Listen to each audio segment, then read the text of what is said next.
Want to watch football without the restrictions of blackouts or cable? Check out expressvpn.com to help you get access to all the live games. Sign up today using the link in the description to get 3 free months. Yo, what up, brothers? It's the Director. Chargers fans, what is going on with the Bolts? What's happened to the Chargers? I feel like this team has lost a tremendous amount of momentum since the first 5 weeks of the season. What happened to the team that dropped 47 points on the Cleveland Browns, one of the best defenses in the NFL? What happened to that team? Defensively, the Chargers have had their problems. It's remained consistent. We know them. We've identified them. The Chargers have kind of started building a pathway to fixing those issues. But on the other side of the ball, the Chargers seem to have been going backwards. The offense of the Chargers has continued to lackluster and not perform and not execute in a way that really shows the true form and honestly potential of a Justin Herbert-led football team. Why is this happening now? I don't know. We're going to go over what we saw in the Chargers loss versus the Minnesota Vikings, one that the Chargers honestly should not have dropped. We're going to see if we can identify what this team needs to do going forward and hopefully find some semblance of hope as we continue into the softer portion of the schedule. That's what's most mind-blowing to me right now. We're at a point of the year where I felt the most optimistic about the Chargers discovering themselves as a football team, their identity as an offense and defense, getting more firm in their control as a head coach, the brand new head coach, and Brandon Staley, and figuring out what he wants to be with this football team. And at this point, with the Minnesota Vikings coming into town and honestly kind of manhandling the Chargers, it does raise some questions for me on whether or not the Chargers are ready to go to the postseason. So we got a lot to cover in this video. Question in the comments for you guys before we get going. If you could fix one issue for the Chargers among the entire team overnight, what would it be? Now, big announcement. I know.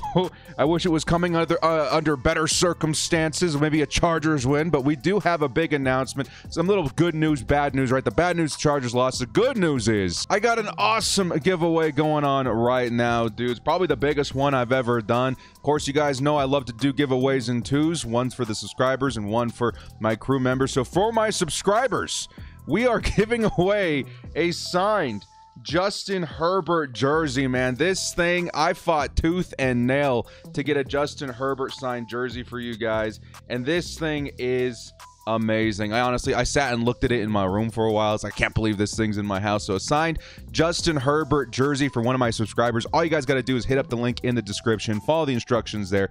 Very easy to enter, and remember, make sure you are subscribed. Only subs can win. Now, on the other side, for my crew members, this is the first time I've ever given away anything like this, man, and it is awesome. We have got a signed Keenan Allen helmet. Let me see if I can move back a little bit so you guys can see. A signed Keenan Allen full-sized helmet from one of my lucky crew members. Again, the crew members, you guys do so much for this channel. Thank you guys so much for helping keep the lights on around here. That helmet's going to be going to one of my lucky crew members. All you got to do to enter for that is be a member of my crew, and that's it. We're going to be drawing the names around Christmas. Happy holiday season to everybody. And again, thank you to everybody so much for helping us to get now today 33,000 subscribers.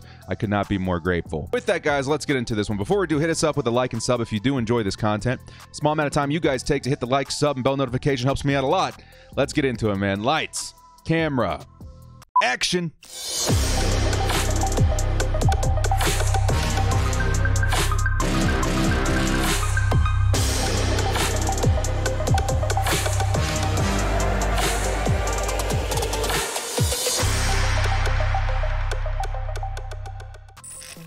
The Chargers versus Vikings post-game report.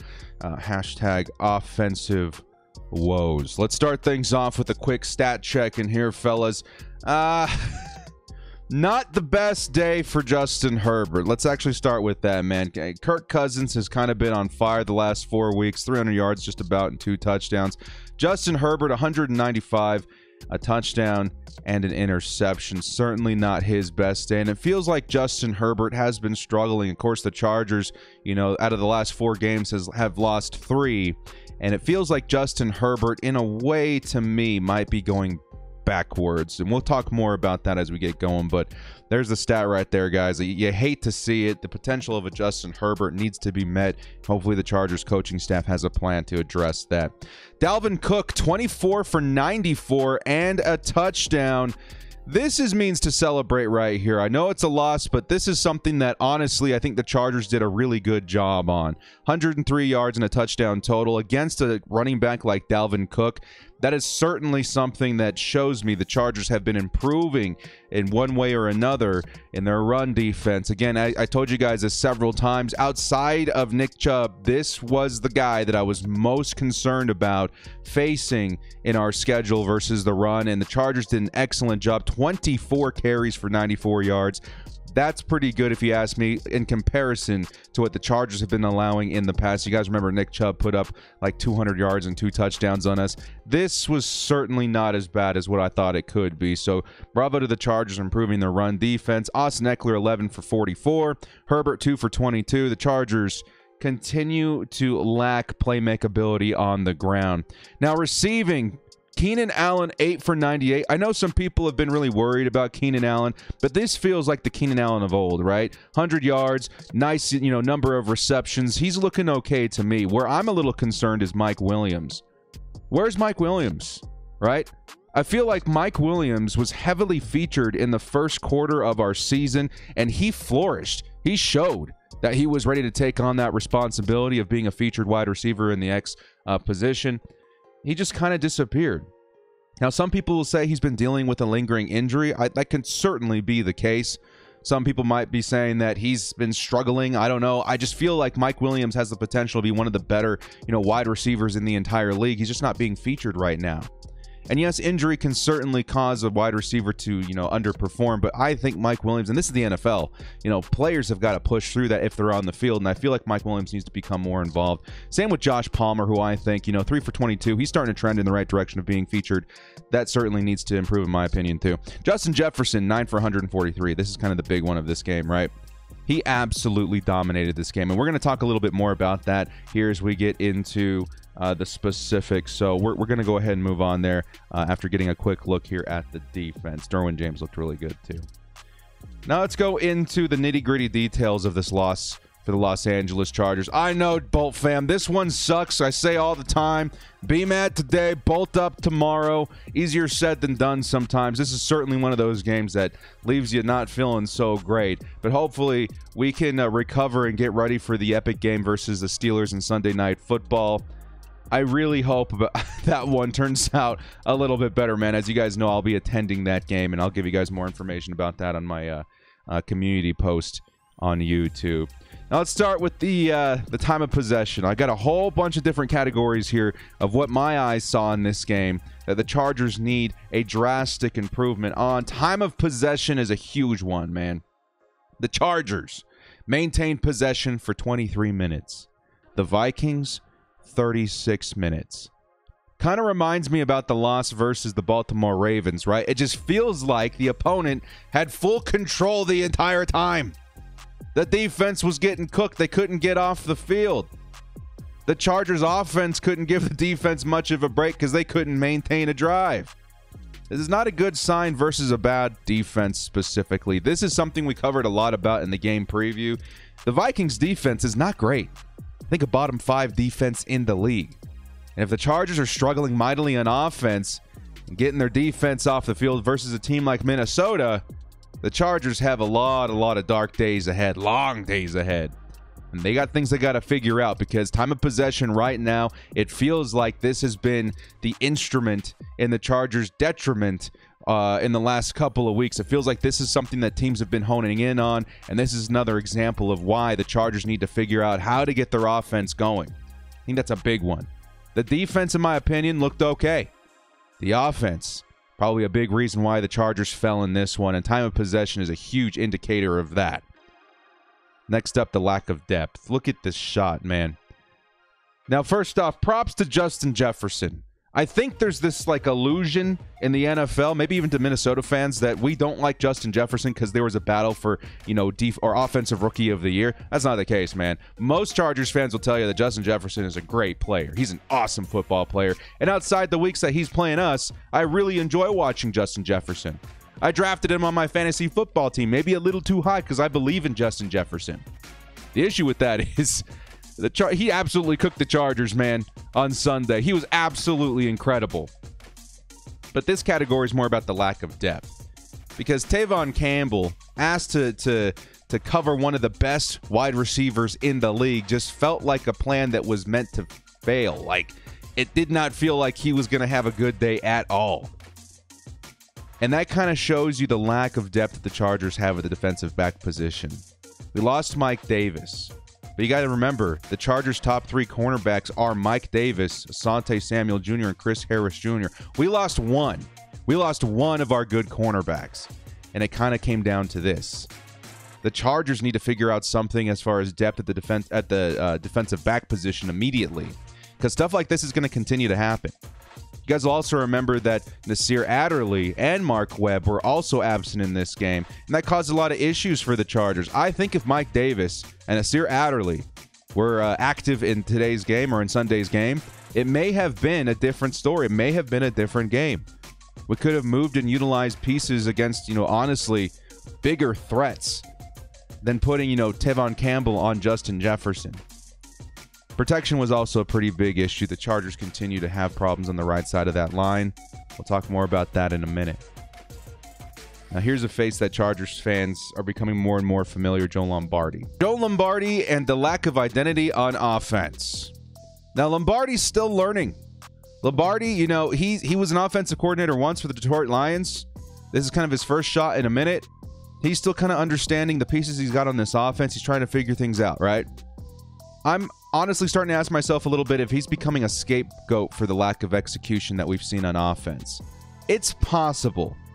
He needs to improve, but so does everybody else. I think it's been a collective lack of effort, a collective lack of execution that has caused the Chargers to collapse on offense. Now, that doesn't mean that Joe Lombardi doesn't have any blame at all. He does.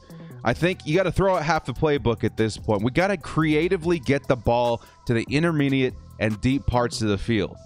I know some people will say, director, we're taking shots. You watch the games, you'll see that the Chargers are trying to figure something out to get the ball out deep. Maybe analytically it doesn't make sense. Maybe you want to go with the safer passes. What are the chances we get those passes off for big yards and big gains? My answer to that is that this is football. You got to take risks. If you're not able to get the ball downfield, if nothing's working, if things just feel like, it's safer to take the underneath throw to give it to your playmakers, I understand that. But this is the NFL, and you've got Justin Herbert, big arm, one of the biggest traits of this quarterback.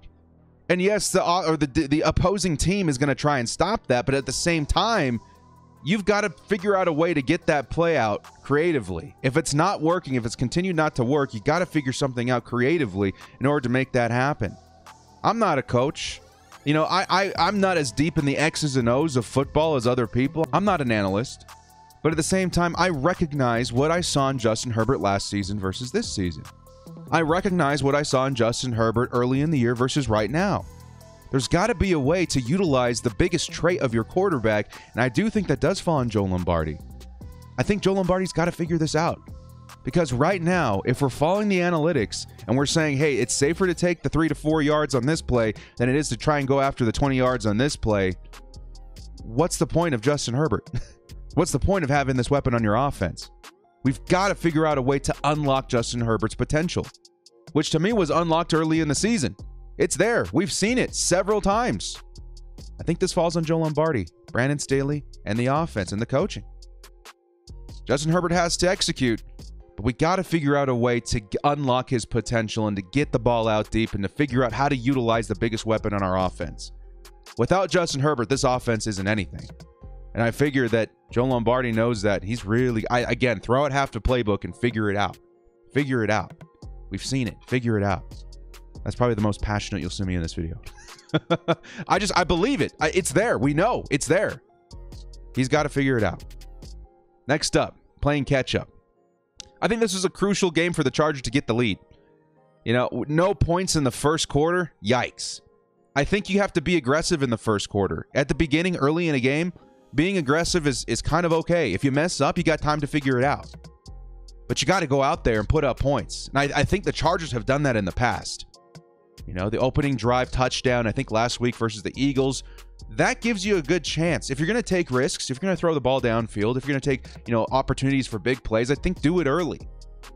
And I think the Chargers have seen some success in that mentality in the past. If you can score in the first quarter, a couple of times even, that's awesome. Or I should say in the first half, that's awesome. That opens up a lot of opportunity and a lot of flexibility in the second half for any football team. In this one, it just felt like the Chargers held themselves back a little bit. Maybe a lack of confidence in the offense a bit. It's okay, man. I'm hoping that the Chargers start adopting a more aggressive mindset in the first and early portion of any given game. Because again, that opens up so much to what you can do a little bit later. If you mess up, you got time to sort it out to make up for it. I don't know, man. This gave the Vikings full control of the driver's seat pretty much for the rest of the game. The Chargers never once had the lead in this game, and it really felt like the Vikings figured us out. Time of possession, pressure against Justin Herbert, lack of execution on the Chargers offense due to this or that. I don't know. Become more aggressive in the first half is kind of what I'm coming to with that point. An off day for Justin Herbert. Now, it's kind of risky as a Chargers fan to say, yo, Justin Herbert may have had an off day, because people get really mad. But it's okay, man. Justin Herbert, he's human. He's one of the best quarterbacks in the league still, even after that performance. But we have to point out that he had a bad day. He had an off day. 195 yards, one of the worst stat lines of his year. He missed throws in tight windows. I think the interception, you know, a good play by Kendricks, but also a risk. He led his receiver, Justin Herbert did. He led his receiver right into Kendricks, in my opinion. The interception looked bad. Herbert needs to get back on track. And again, the reason I covered Lombardi first is because I think that's a lot on Lombardi as well. He's got to figure out a way to help Justin Herbert and guide him to success and use Herbert's, you know, big traits to our advantage. But Herbert himself, we got to get some momentum. We got to get some momentum for this young man. I'm not going to spend too much time on Justin Herbert because we know his potential. We know what he is. But we got to get him back on track. Another thing that Justin Herbert would likely, you know, benefit from is better protection. Another bad day for the protection. Blown assignments everywhere. We saw Kendricks blow us up. We saw, you know, free pass rushers, you know, over and over and over again. Justin Herbert was under pressure a lot. Is this all because of the Chargers' lack of depth at the right side of the line? It could be, but I did see some mistakes from Rashawn Slater today. I do think I saw yesterday. I think I did see a sack given up by Rashawn Slater. They kind of overloaded one side or the other, and I feel like that's kind of becoming a trend against the Chargers. We got to figure something out when it comes to protection. Drops and penalties. I feel like this continues to become an issue. Actually, I think I have the wrong photo in here. I think this continues to become an issue, man. Mike Williams dropped a goal line pass that was costly. That could have been a touchdown. That could have shifted the favor of the game to the Chargers and led to a big comeback for the Bolts to get the win at the last second.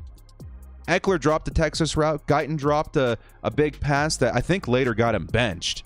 I think we saw more Josh Palmer after that. The Chargers really did help the Vikings with penalties, too. The drops are bad, but the penalties have become pretty bad, too, in crucial situations. And I'm going to say it on both sides, too. The Chargers helped the Vikings with a lot of penalties, I think specifically on their second touchdown. But the Chargers also could not capitalize on the Vikings' penalties.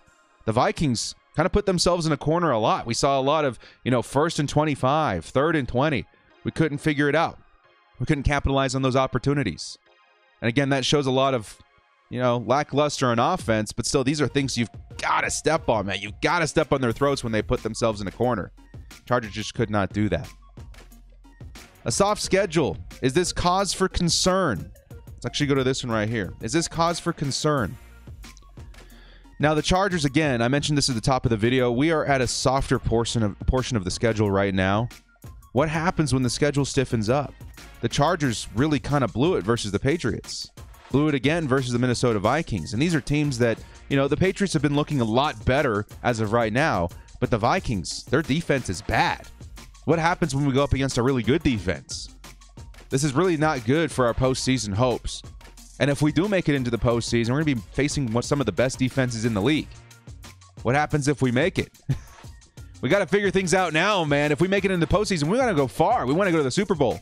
As of right now, playing at the soft portion of the schedule and seeing the lack of production that we're seeing right now, it doesn't bode well. It does not bode well for this team. A couple of good things I'll mention.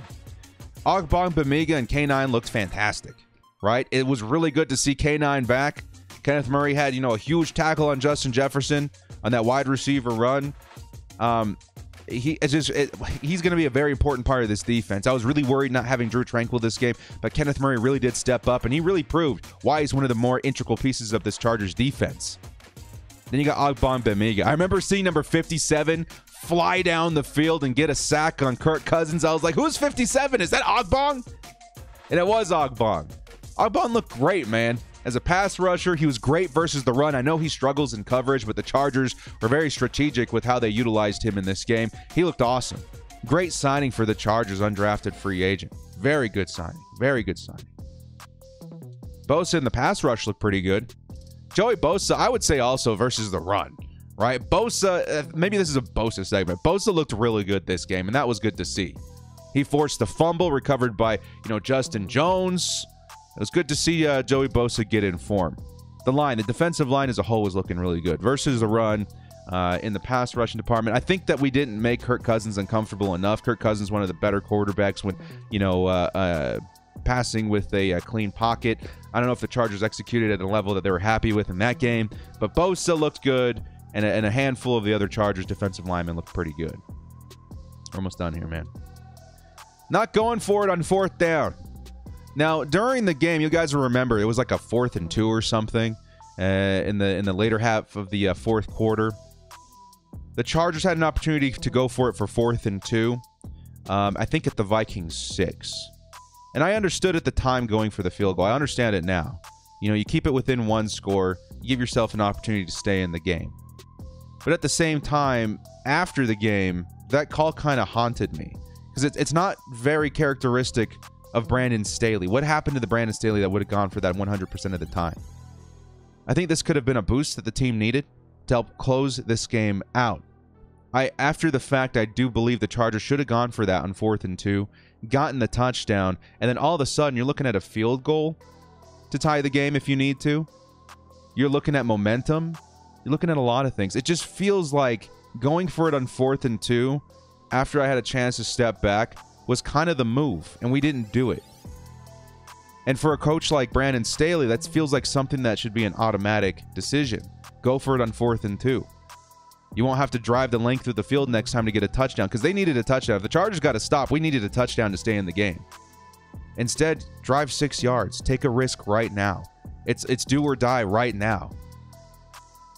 4th and Staley needs to become a thing when it makes sense. It needs to stay a thing when it makes sense. It didn't really happen that game. So I'm hoping that Brandon Staley isn't retreating to something safer as we go along in the season. He needs to remain aggressive. And that's something that I hope he comes back to very soon. The Chargers were better versus the run, but got shredded in the air. Again, we held the Dalvin Cook rushing attack to a reasonable stat line. We saw more Ogbon linebackers in the box, but the Vikings shifted gears quick, and they destroyed us through the air. Specifically, Tevon Campbell, like we said before. The DBs got destroyed. Campbell gave up like 140 yards to Justin Jefferson. We saw huge mistakes from the DBs, specifically Campbell, I would say. There was one big play that Campbell didn't execute. I think it was like 3rd and 20. Big play to Adam Thielen. It just feels like Campbell didn't make a play on the ball, or Campbell didn't, shift his assignment. I don't know. It feels like Campbell should have gone inside. That's what I'm trying to get to. Campbell should have gone inside. We knew what that play was going to be, and he didn't execute. There's just a lot of things wrong with the Chargers this game. So bottom line, I know, guys, this is kind of a video is kind of like all over the place today. I apologize for that, because this one kind of did shock me a little bit. It's been hard to wrap my head around the things that the Chargers need to do, because there's a lot of stuff the Chargers need to figure out. The bottom line for me is that time is running out.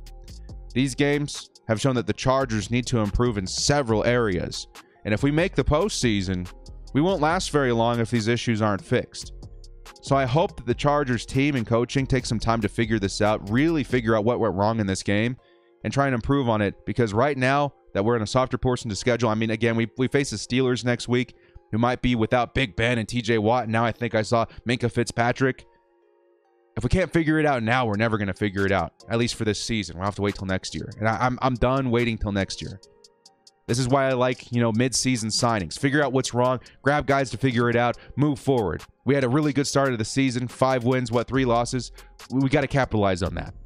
And that's where I'm at right now. So guys, again, sorry for the longer video. Sorry for Scatterbrain Director today. There's just a lot going on, and I hope the Chargers can figure this out. Either way, I'm super excited to meet a lot of you guys. I will be at SoFi Stadium next week versus the Pittsburgh Steelers. I give you guys a lot of information on my channel as we go along. It should be a good time. But yeah, I hope the Chargers figure this out. I really, really do. In the comment section, let me know the biggest things that you think the Chargers need to focus on immediately before facing the Pittsburgh Steelers.